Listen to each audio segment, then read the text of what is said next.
Hello and welcome to another episode of the It's Friday Tomorrow show. It's me, Jake Kukowski, and this guy here, he's Mike Williams. Thank you. Got a lot of things coming up this week.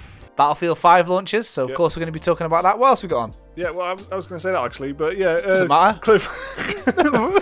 Also coming up, Cliff Blazinski is saying he's never going to make games again, and he's actually made a lot of games and designed a lot of stuff that other companies have copied.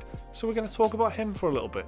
And Pokemon Let's Go, which is Pokemon Yellow, remade for the Pokemon Go generation, but not forgetting the people that paved the way, really. And Liam has been playing that quite a lot, probably. I was going to say, guess which member of the Special Moves team has been playing loads of that over the weekend? Yeah, but there's not even a reward for it, is there? Because you'd have to really struggle to fuck that one up. Exactly. On with the show!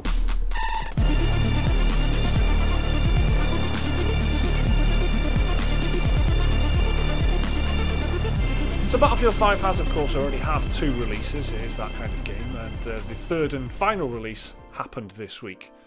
Hopefully you're still with me. This is the actual full game now. This is for everyone who buys the cheap-ass standard £40 version of Battlefield 5, £40 or £50 depending on where you bought it, of course. It's the actual release of the game this week, so normal people like us can talk about it, and that's what we're about to do now. Battlefield 5, if you're keeping track, was released on Tuesday to everyone, even the peasants who only paid, you know, the regular price. The game's been available for nearly 2 weeks for people on the Origin Access Premier model, and a week for people who paid extra for the Deluxe Edition. Developed by EA DICE, it's a World War II themed shooter that seems to have a lot of people talking about it for some reason or another. The multiplayer is very, very cool. The attrition system is a nice change from the older games, and it puts real heft into the role that you choose to play. If you're a medic, you'll have to be healing people. If you're a support, give everyone ammo. Come on, man. The way it incentivizes you with points means playing with random people in a squad has never been so good in a Battlefield game. People are almost playing the objective now. Massive props. There's so much balance in them that it makes you feel almost embarrassed for some of the Battlefield 1 maps. Hardly any choke points and loads of opportunities to get in close with flanking or keep your distance and just play recon. The game is far from perfect though, and after all the betas and alphas, I've still had 3 game-breaking bugs over the last 12 matches I played, and I've had to quit to the lobby every time. The lobby, which reminds you just how much content is coming soon, but not now. Speaking of, the single player, right? Are war stories. There's 3 war stories, small campaigns focusing on narrow segments of the war, very stealth heavy to be honest with you. Interesting enough to play, but really bad dialogue. Anyway, the 4th war story has been pushed to December the 6th, and stuff like that you can't help but notice. Massive portraits on the menus just completely greyed out. This and Tides of War in the multiplayer section, despite that being their biggest focus during the marketing push. Decisions like this are obvious signs the game would have benefited from being released in December instead, but as to not avoid those all-important pre-Christmas sales, the game got released early. If Battlefield 5 can really embrace this constantly evolving game model and do it well, like, I don't know, Fortnite, we could have one of the best Battlefields ever on our hands, because so far, what's there is pretty fucking great, even if it's not all that much. Let's see what they bring to the table in the coming weeks, and then over the coming months, we'll see a lot more. I really hope that Battle Royale mode isn't shit though. So yeah, Battlefield 5 is finally out. I mean, it's kind of a game that we've been looking forward to for quite a while now. I mean, we did play the alpha and the beta.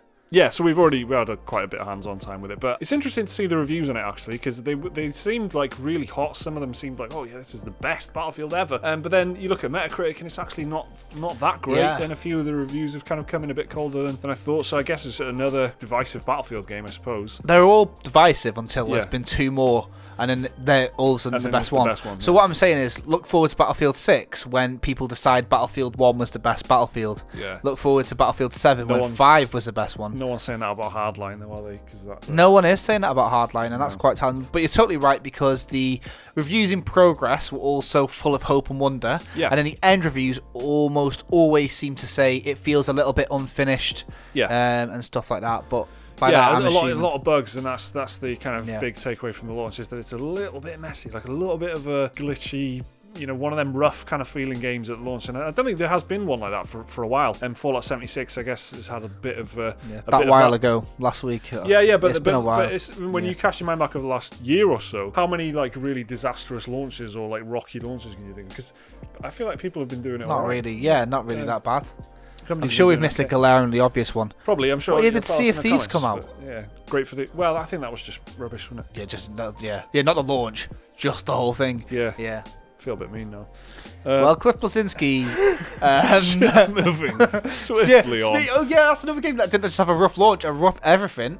Lawbreakers. Of course, yeah. Which has killed this guy's career to the extent... Well, it's not killed it. He's just closed his own casket and gone, do you know what? I'm out forever. Yeah. See ya. He's quite aggressively closed the casket on his own career. That's right. I don't fucking want to be here anyway. Yeah, horrible phrase that. Close the casket on his own career.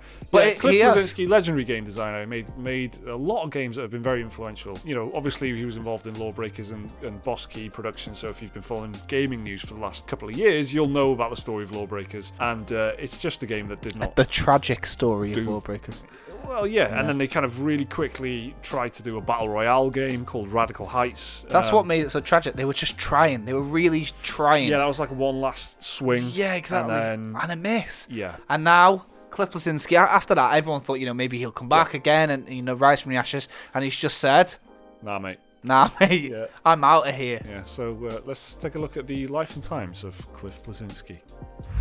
Cliff Bleszinski. You may know him as the man who's still pictured in every news article that mentions his name, holding a Gears of War Lancer from that one photo from 2006. I know him as a man who designs games with characters who have arms so big they look more like a collection of smaller, lesser arms, bundled together using the very latest in sci-fi armour. Now, he's been involved in some of the biggest games of the last couple of decades or more and helped popularise some seriously influential multiplayer game modes and ideas. Well, that man, Cliff Bleszinski, a man who literally has the other names section of his Wikipedia page listed as both Cliffy B and Dude Huge, made a big, bold announcement a few days ago. Possibly the biggest and boldest announcement he has ever made, the culmination of a long career of big, bold announcements. Writing on Twitter, Cliffy B said, quote, "I paid my employees their 401ks and their healthcare even months after the studio folded so they could take care for their families.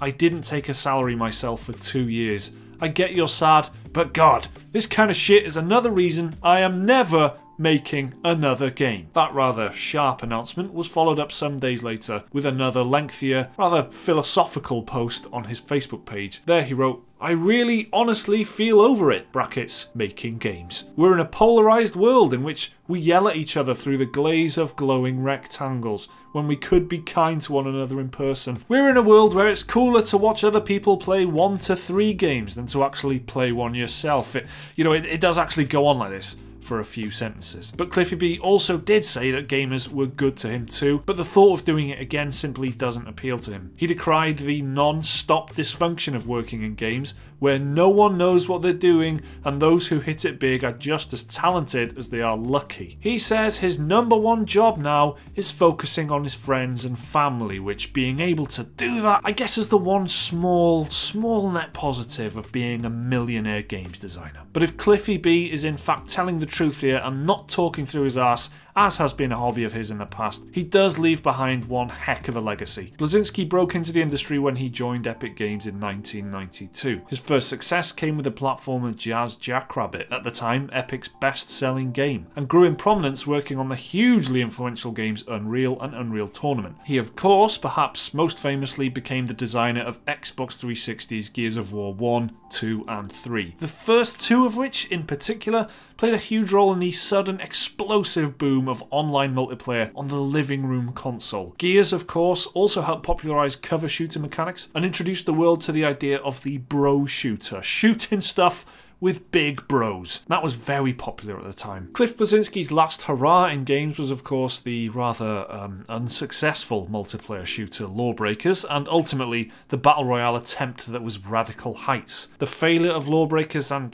I guess Radical Heights ultimately led to Bleszinski's studio Boss Key shutting down in May of this year. His sudden announcement on Twitter this week came after he was criticised for not doing right by his employees with Boss Key. Interestingly though, when Cliffy made his statement about paying the 401ks and all the rest of it, former Boss Key dev Zach Lowry openly refuted those claims on Twitter. So that is how it's ended. But this is Cliff Bleszinski, a man who likes to make big, bold statements. Remember, I told you that earlier. And this, of course, isn't the first time he's made the big, bold announcement that he's not making games anymore. Back in 2012, when he finally left Epic Games after 2 decades, he told the world that he'd been making games since being a teenager and he needed a break. He resurfaced in 2014 and then told Destructoid in an interview in 2015 that he had originally thought he was done with games and was intending to retire. But of course he came back, so who knows? If you ask me, there's a very good chance that this guy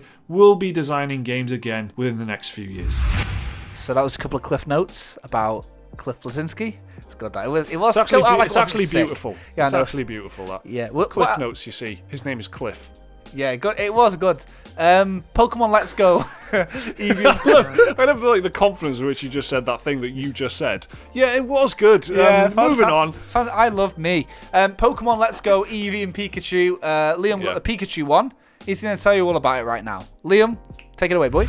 Last week, the world finally got its hands on Pokemon Let's Go Eevee and Let's Go Pikachu, the latest installments in the long-running Pokemon franchise, and these new games bring with them a lot of changes, and it's probably the biggest shake-up the Pokemon franchise has seen in a long time. Now, I've played a lot of this game, specifically the Pikachu edition, and I've played so much of it in fact that I even managed to finish it. So here's an overview of what you can expect from Pokemon Let's Go Eevee and Let's Go Pikachu. Developed by Game Freak and published by Nintendo, Pokemon Let's Go is, at its core, a remake of Pokemon Yellow, but with some very different gameplay mechanics. Taking place in the Kanto region with the original 151 Pokemon, Let's Go retains most of the series' core gameplay mechanics while making drastic changes to others. Turn-based battles against trainers and gym leaders are still in the game, as is leveling up Pokemon using experience gained from these battles. And much like X and Y and Sun and Moon before it, XP in Pokemon Let's Go is automatically shared between the player's party, so everyone gets a bit of XP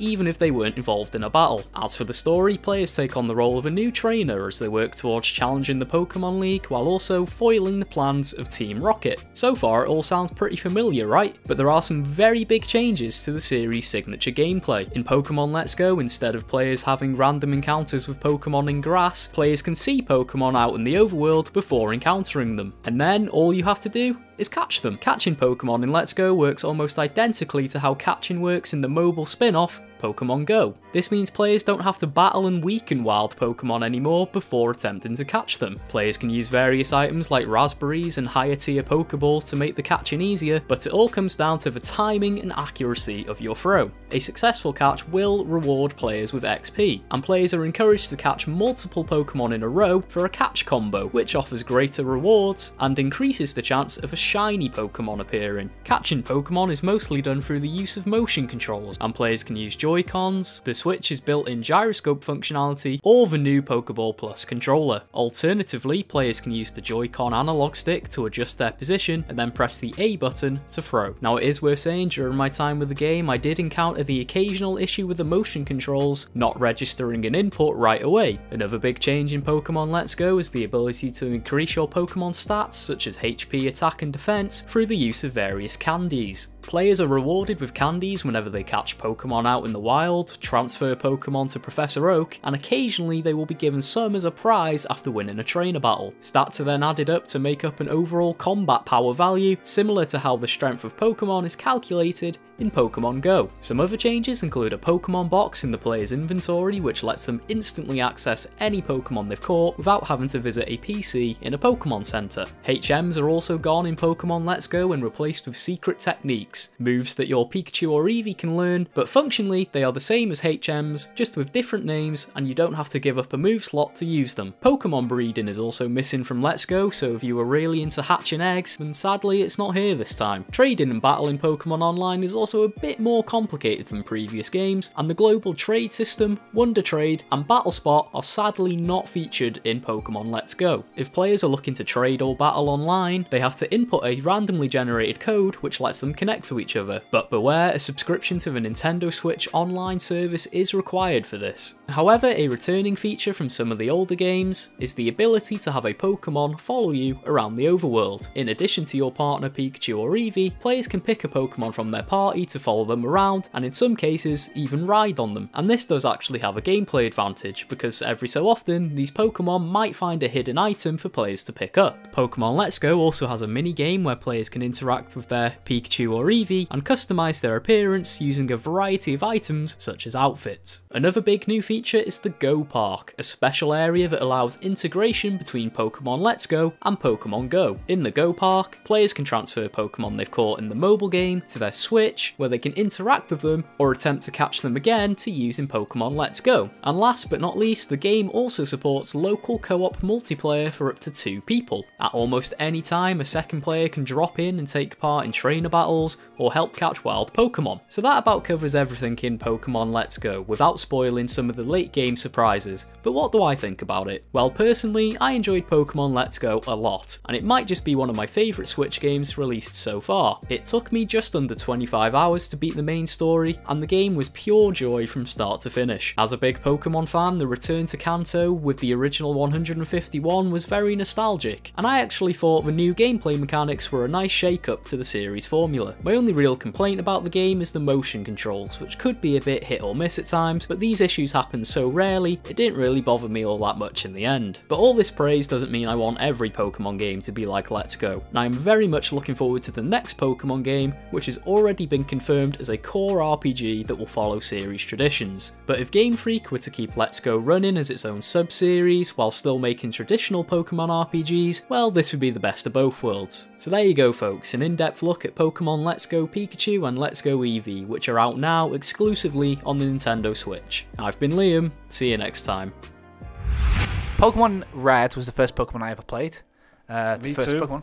Amazing game, especially if you were there at the time. There was loads to it. Remember that, like the mechanics of collecting a Pokemon. Yep. You can pick any Pokemon you find in the wild, put it in your permanent party if you want. Really unique. Name it, level up, teach it new skills and stuff like that. It was the birth of a dynasty. I'm going with dynasty. Oh, it is a dynasty now, and there's lots of Pokemon. So the one thing that they like to do is keep going back to these old 150 Pokemon. So if you were like me and you remember it from back in the day, it's always great and welcome. But if you're it's maybe the one nostalgia play, isn't it? It's like it is, but it's weird this one because they've mixed nostalgia in with hot, fresh, new Pokemon Let's Go. Pokemon Go. Pokemon Go. Let's style, I guess. It's a bit of a weird one because it seems to be it's as if it's attracting people like me that might have just had kids that are old enough to know Pokemon Go, but not Pokemon Red, and it's a perfect game. So I've got a daughter who's 7 years old. She loves Pokemon Go. I love Pokemon Red, but if I showed her that now, it would just be a mess for her. This is like the perfect game for us to both play and have fun. It's got a bit of local co-op on it as well. Yeah, I don't know if they're going to expand this maybe and do another Let's Go series later on with the Gold and Silver Pokemon. Who knows? But they could expand this into a whole franchise of these ones while they keep the main line on the side. Yeah, very good prediction that. I mean, there's another one on the way, isn't there? Another big Pokemon game this is a mainline Pokemon game, a new generation on the Switch. Which is a way off, I think. Still, right? Probably. But this, Pokemon Let's Go, it looks like a great Switch game. It looks like a great kind of Switch title. Perfect for the Switch. It's like that kind of experience. Play it on the go and that. Liam, as you can tell, absolutely loved it from that voiceover, and I think that it's the kind of game that, were it not absolutely crowded with games at the moment and my bank account taking an absolute hammering, I probably would have gone for it. And I'm not a huge Pokemon fan. I quite like it, and I loved it when I was a kid and stuff, but it's even like catching my eye how much people are like loving this. So that's Pokemon Let's Go Eevee and Pikachu. I love that they still do that as well. Like you've still got a pick. You've got an option. They give you that choice. And it's like, it's just like a little cosmetic difference and a little in-game difference, I guess, but it's like just a nice touch. They've kept it going for like 2 decades. You don't need to do it, but they still do it. Yeah, honestly, it's been over 20 years that they've been doing it now. Yeah, exactly. Many more Pokemon to come in the future, I'm sure. Yep. Thanks for watching. Bye.